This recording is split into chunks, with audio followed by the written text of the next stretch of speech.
And here we go, we've got our first crew of the day making their approach down at the boat ramp. And taking it slow and easy as they come in. You can tell we got a little bit of wind by the flag in the background. And let's see how they handle it. He's got to be careful. He's turning wide, and he's got his guy to his port side.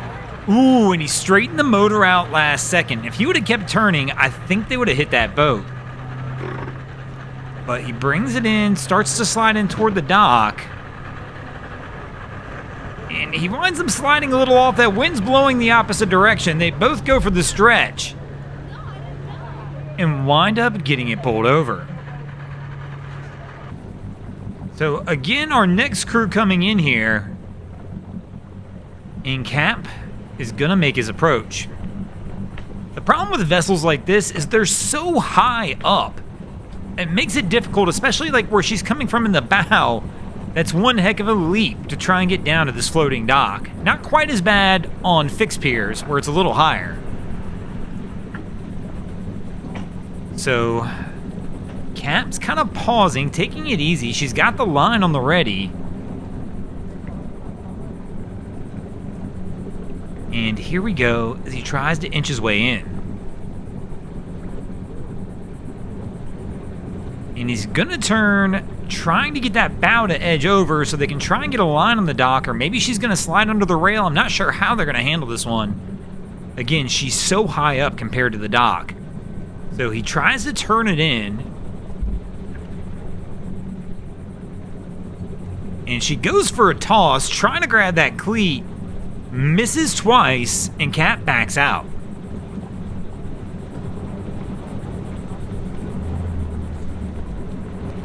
And she's gonna have to reline it up, and it looks like they're gonna get snaked by a jet ski on the dock they were trying on. Oh no, they're gonna go straight into the trailer. But with the way the wind's been blowing in the current, probably better to switch to the other dock anyway. And it looks like that's what Cap's gonna do.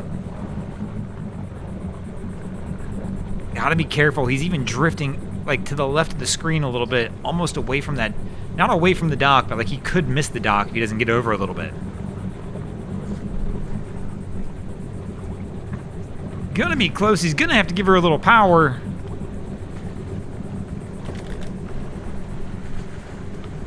And Wifey up in the bow, and he's gonna just slightly bounce off the dock and try and get it around. So Wifey's still going for the toss up there, trying to get it hooked on a cleat. And of course, as she's trying, we're getting shot blocked.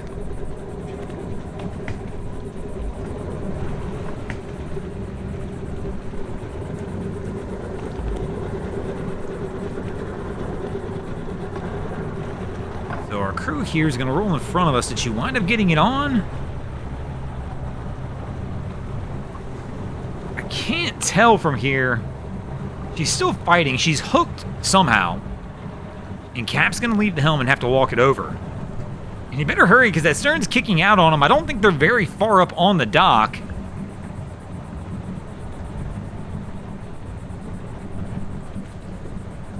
In the boat next to him, you can see the same struggle as it drifts toward him.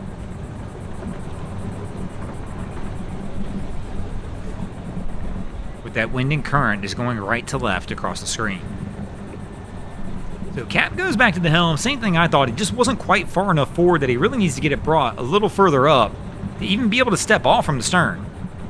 But apparently that's not the path he's going to go anyway, as he's going to move up to the bow, and he's going to probably slide over or under that bow rail. Looks like he's going with the over method. But man, look at how far the drop is to the dock as he steps down.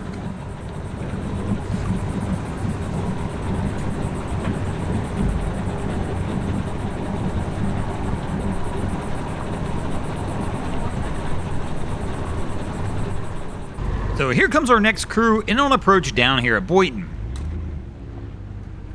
So Cap's committed, using the end dock, gonna brake check it back a little bit. He's got somebody up in the bow. Looks like they're still struggling, trying to get lines out that are wrapped around life jackets and everything like that. Cap leaves the helm to go for the grab to try and hold on. There we go, while she gets ready. But now she's trying to get the line attached to the boat. It's always interesting to me to see how many people show up down here at Boynton without lines prepped and ready. They've got this long, I shouldn't say long, but there's a no wake channel that you got to go down. It probably takes a few minutes to get down. And I mean, once you've turned in there, you've committed to the boat ramp at that point anyway. But it always surprises me that people don't get all this stuff ready as they're down there doing it. And here you can see why. If they would have been ready, this wouldn't be the case where they're sliding off, having to use the human line to try and get it back over. So they had the bow line. She has to pull them back over so they can try and get the stern back around to attempt to get it tied off. So this one's interesting. They got everything set up, but now somebody's backing down their lane and gonna wind up blocking them. I mean, there's enough room, I believe, in front of this boat where he can get launched. The problem will be is when they try and get onto their trailer, because this is a single lane down here. It's not like one of the double lanes on the other side where you got a little room to work. And there are rocks on the right-hand side of this. So you can't really get to the right-hand side and come around either, because you will hit those rocks that are underneath the water.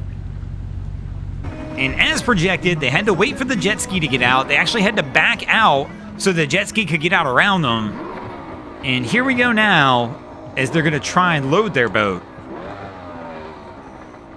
So they've got their trailer back down, coming in from a distance approach, and normally you wouldn't even do anything here. They would have walked it on, especially from this lane. So coming in,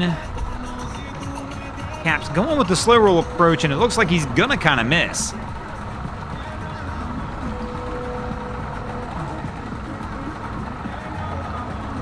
We got one of the ladies up here at the bow. She's trying to grab the bow and get it pulled over to the trailer as they're starting to float away from it.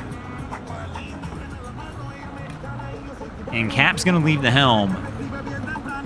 It looks like I can try and jump up onto the trailer and walk this one up. And that's the confusing part, because that ski was there. They had to pull out and then come back in. But obviously, as you can tell by this, if the ski wouldn't have been there, they would have just walked this on. So it kind of messed everything up a little bit by them dropping down into that lane on them. It got to do with the lane, though, as well. Being that single lane made it difficult for everybody there. If the ski would have dropped in on one of the double lanes over here, wouldn't have been an issue. They could have just went around right in the middle.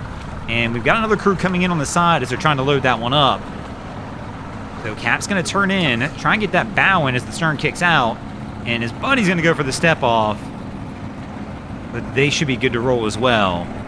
And our crew here looks like they're winching it on. They've got that boat for the most part on the trailer. And a little Boit and wobble action. And this is actually our guy's third attempt. So when I say third attempt, like that wasn't his third pullback.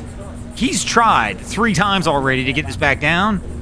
And now we're going to focus on this whole third attempt and see how they do. And it doesn't look good so far, as they're not making a whole lot of progress as they try and bring this thing back down. So another one of those situations where maybe they need to take a different approach as they're trying to go to that far outside lane again that we just were talking about. That's the single lane. Obviously, if they were trying to land in this double lane or triple lane that we see right here in front of us, they would have a much easier time. But going out to that outside lane, it's just so much narrower than these other lanes that it makes it difficult for these crews, because you're just not, there's no room to work. And I imagine if they would have went to this middle lane, I mean, because you could use 2 lanes then. And I'm wondering if they'll actually do that. I mean, that's almost easier than what they're going through here, just to move the boat around. But they're going to continue to try. But let me know in the comments what you think would make this easier for this crew to dock. I'm going to go ahead and shoot a QR code up on the screen right now, because YouTube has changed quite a bit. And when I say changed, it's not that YouTube has, you guys have. The actual watcher. Right now, many people don't realize this, but when we started YouTube 4 or 5 years ago, 70% of the watch time came from phones, tablets, computers. Now 70% of you are watching from a TV, and that makes it difficult to engage with the video. You can't really comment on the TV. And you can't really like the video or make sure you're subscribed to the channel from the TV very easily. So with this QR code, while you're sitting there on the couch right now, you can grab your phone, scan the QR code from your phone, and go ahead and leave that comment in the comments as what you think this crew can do to make this easier. And while you're down there, go ahead and make sure to hit the like button. And if you're not, make sure you're subscribed to the channel. It's free, easy way to show support. Obviously, the easiest thing I know of you could do if they're struggling is pop the hatch. Sometimes that makes it a little easier, but this is a full-size trailer, so typically you don't have that issue you have like with a jet ski trailer where you can't see the side. So while it might help a little bit, I don't know that it's going to assist this crew a ton.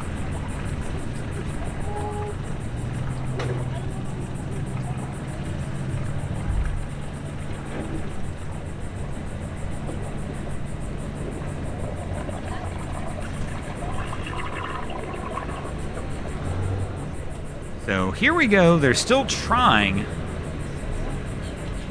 to get this back down, but absolutely struggling to do so.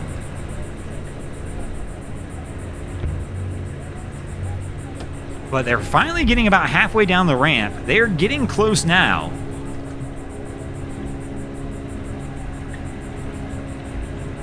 He's going to have to pull forward again.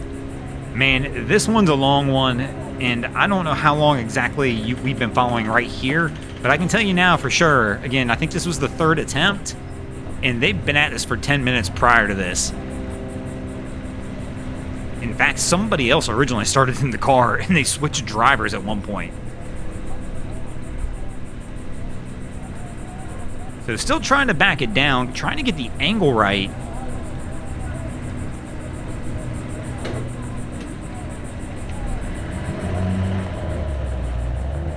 And there we go. Finally, they are going to get it down the ramp. And here we go. Next crew on approach.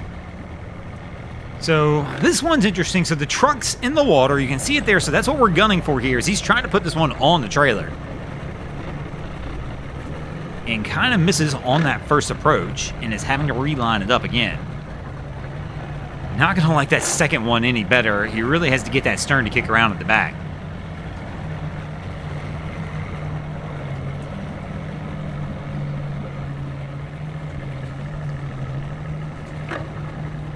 So, kind of struggling to get this one to come around the way he wants it to come around toward the trailer. And there we go.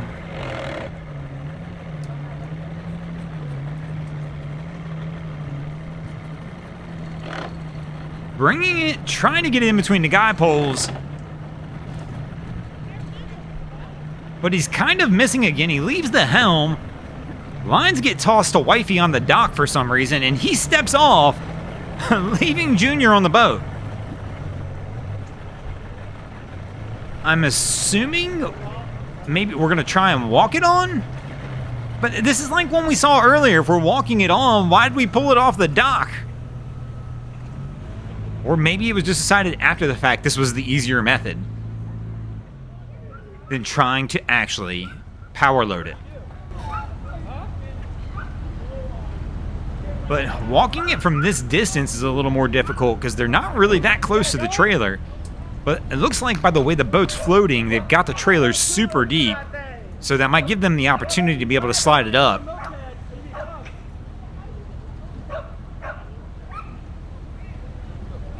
And it looks like it. I mean, they're going to walk it on.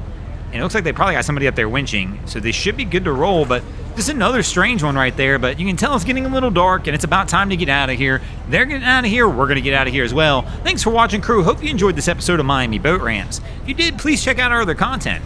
We have Wavy Boats, who does a bunch of great things down at the inlet. My channel, Broncos Guru, does some great comedy boating videos there as well. And of course, we got Boats vs. Haulover, where man and machine take on Mother Nature down at Haulover Inlet. And if you guys haven't already, go ahead and drop an anchor on the subscribe button here.